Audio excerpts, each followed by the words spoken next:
فرعون کا عبرتناک انجام۔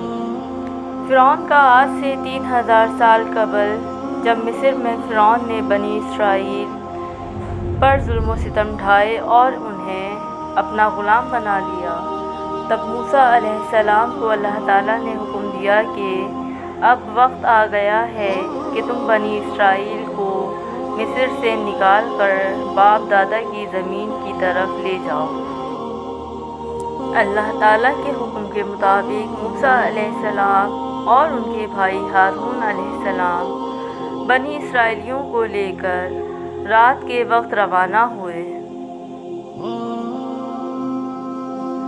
تو فرعون نے 10 لاکھ سواروں کے ساتھ ان کا تعاقب کیا اور حضرت موسیٰ علیہ السلام کے ہمراہیوں کی تعداد تقریباً 6,30,000 تھی۔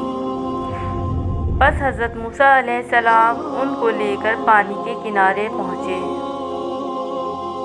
جب پلٹ کر دیکھا تو فرعون کے گھوڑوں کا غبار نظر آیا۔ بنی اسرائیل حضرت موسیٰ علیہ السلام سے کہنے لگے کہ اے موسیٰ، تیرے آنے سے پہلے بھی ہم مصائب میں مبتلا رہے اور تیرے آ جانے کے بعد بھی معاملہ وہی ہے، سامنے پانی ہے اور پیچھے فرعون ہے۔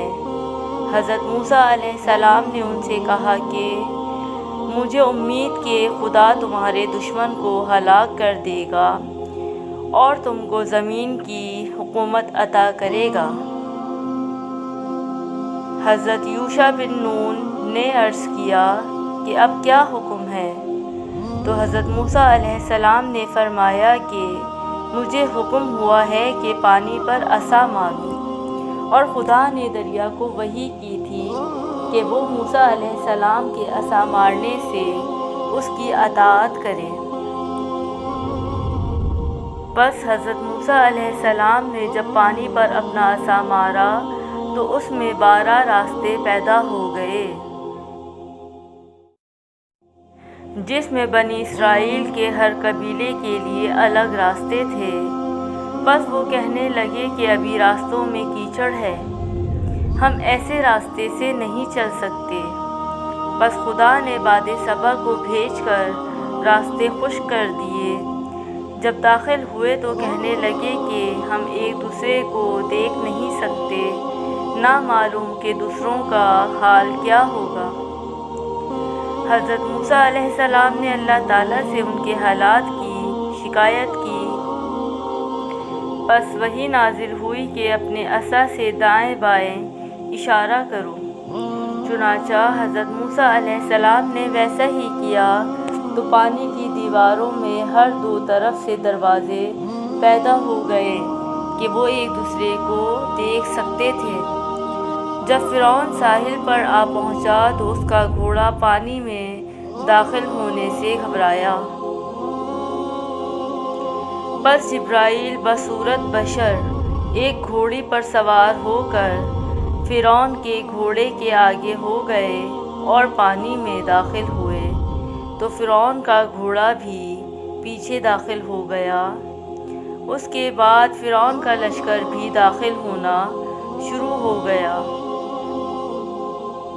جب بنی اسرائیل سب کے سب پار ہو گئے اور لشکر فرعون سب کا سب داخل آب ہو گیا، تو باحکم خدا پانی آپس میں مل گیا اور لشکر فرعون غرق ہو گیا۔ جب فرعون غرق ہونے لگا تو عذاب الہی کے ڈر سے کہنے لگا کہ میں اسی ایک وعدہ حق پر ایمان لاتا ہوں، مگر اللہ تعالیٰ کی طرف سے جواب دیا گیا کہ اب ایمان لاتا ہے، حالانکہ تو پہلے نافرمانی کرتا رہا اور مفسد بنا رہا۔ تو آج ہم تیرے بدن کو دریا سے نکال لیں گے مفسد، تاکہ تو پچھلوں کے لیے عبرت ہو، اور بہت سے لوگ ہماری نشانیوں سے بے خبر ہیں۔ فرعون کی لاش۔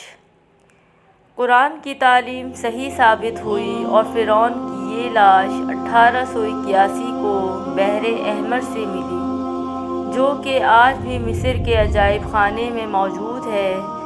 فرعون نے خدا ہونے کا دعویٰ کیا اور اللہ تعالیٰ نے اسے غرق کر کے اس کی لاش کو نشان عبرت بنا دیا۔ فرعون کی لاش کی لمبائی 200 سینٹی میٹر ہے۔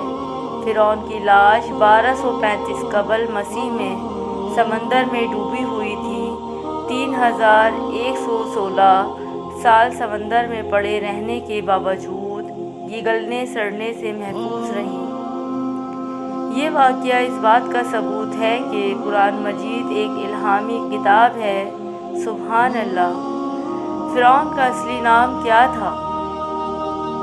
فرعون کے حقیقی نام کے بارے میں کوئی مضبوط سند تو موجود نہیں، جس کی وجہ سے بعض اہل علم کا ماننا یہ ہے کہ فرعون ہی اس کا حقیقی نام ہے، جبکہ دیگر اہل علم کی رائے یہ ہے کہ اس زمانے میں فرعون ایک لقب تھا